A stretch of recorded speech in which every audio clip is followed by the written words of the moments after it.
보고 듣기만 해도 돈을 버는 동기부여. 저희 채움 에셋에서 이제 고수익을 올리시는 분들, 그리고 다른 동종 업계에서 고수익을 올리시는 분들하고도 저도 이제 친하다 보니까 그런 분들하고도 미팅을 할 일도 많고, 그리고 제가 조언을 얻기도 하고 또 제가 첨언을 하기도 하는데, 그런 분들의 특징을 보게 되면 일단 목표의식이 뛰어납니다.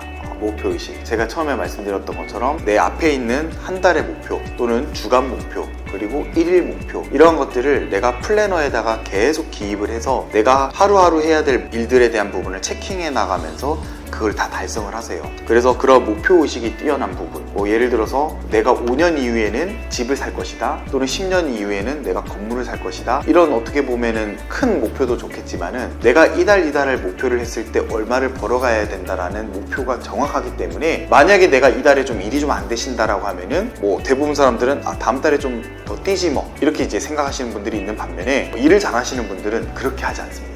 그냥 요 달에 내가 목표를 세웠다면 그 목표를 달성하기 위해서 정말 많은 생각을 하시고 많이 뛰시고 TA도 정말 많이 하시고, 이동 중에 노래를 듣는다거나 아니면은 즐겨보는 유튜브를 보시는 분들도 많지만, 그런 분들은 음악, 유튜브 안 봐요. 늘 차에서 이동하실 때 전화기를 들고 계속 통화를 하십니다. 내가 만나야 될 고객들과, 그리고 그동안 내가 관리하고 있는 고객들과, 그리고 내가 관리하고 있는 우리 지점원들을 계속적으로 돌아보시면서 통화를 하시는 거예요. 왜 그럴 수밖에 없는지, 그거는 평상시에 그분들을 계속적으로 신경 쓸 수 있는 시간대가 없기 때문에, 운전하는 그 가운데에는 지점원들이 나에게 미팅을 요구한다거나 아니면 내가 운전하는 가운데 다른 일이 있는 게 아니잖아요. 오로지 독립된 그 공간 가운데에서 운전을 할 때 집중할 수가 있기 때문에 그 시간을 굉장히 많이 활용을 한다라는 거죠. 그래서 여기 영상을 보시는 분들도 만약에 내가 전화를 하는 부분들이 대상이 아직 없다라면은 유튜브 영상 가운데 내 해당 업종에서 정말 성공하신 분들의 그러한 마인드들, 동기부여 영상들, 그런 것들을 좀 많이 시청하시고, 그러한 내가 분야에서 전문 지식을 좀 습득할 수 있었으면 좋겠습니다. 그리고 본인이 할 일이 있다라면은 미루는 경향이 없어요.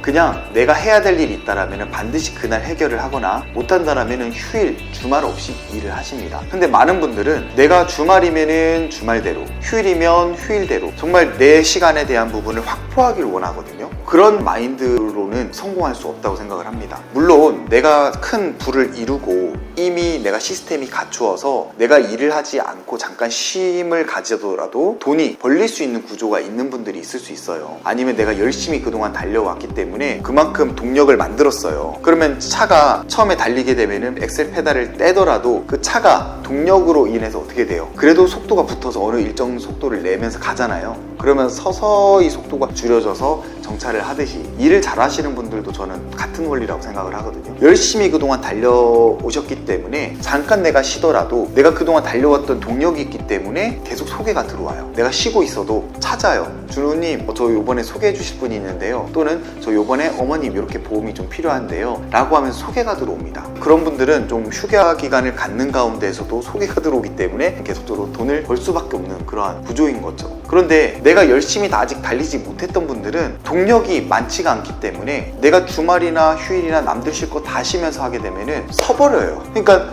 내가 그 쉴 때에는 돈을 벌 수 있는 구조가 될 수가 없는 거죠. 그래서 처음에 내가 한 분야에서 전문가가 되기 위해서는 6개월, 1년, 2년은 정말 부단하게 열심히 달려주셔야 되는 것을 저는 말씀을 좀 드립니다. 그리고 당연히 이제 외모나 복장에 대한 부분은 당연히 준수한 거죠. 내가 외모가 뛰어나지 않는다 하더라도, 키가 크지 않는다 하더라도 내가 이 외모를 깔끔하게 정말 가꾸는 부분들, 그리고 내가 말을 할 때 이 구취가 나지 않는지 체크하는 부분들, 그리고 내가 복장을 입었을 때 정말 단정한지 깔끔한지, 상대방으로 하여금 호감을 불러일으킬 수 있는지, 그리고 특히 우리가 이제 상담을 할 때 고객님의 댁으로 방문할 때가 있기 때문에 양말이라든지 이런 부분들도 당연히 신경 써서 신어야 되는 것도 맞는 거겠죠. 이런 것들은 가장 기본적인 부분이라고 생각이 들고요. 그리고 보이지 않는 유형의 상품을 저희는 판매를 하는 거잖아요. 당연히 유형의 상품을 파는 것도 쉽다고 말씀드릴 수는 없지만, 이 유형의 상품은 그래도 사람이 손으로 만질 수 있고 그 가치를 실제적으로 느낄 수가 있다는 반면에, 무형의 상품은 그 가치를 느끼기에는 힘이 듭니다. 그리고 고객님들이 당장 이 필요성을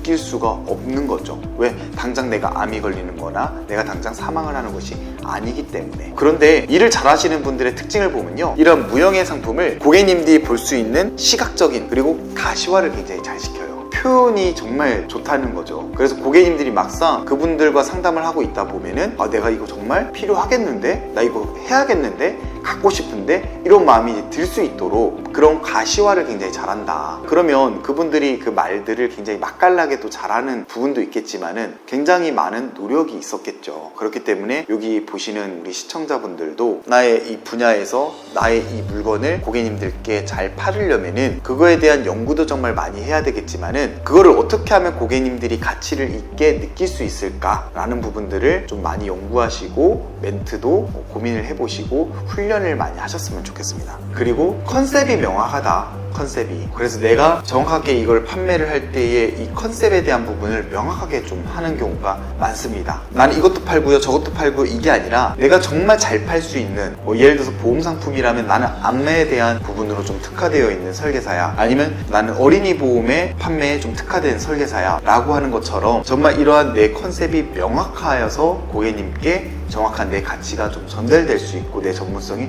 전달될 수 있는 것들을 굉장히 잘 하셔요. 그런 분들이 저는 이 채움에서 있어서 일을 잘 하시는 분들, 그리고 이 업계에서 일을 잘 하시는 분들이지 않을까라는 생각을 해보게 됩니다.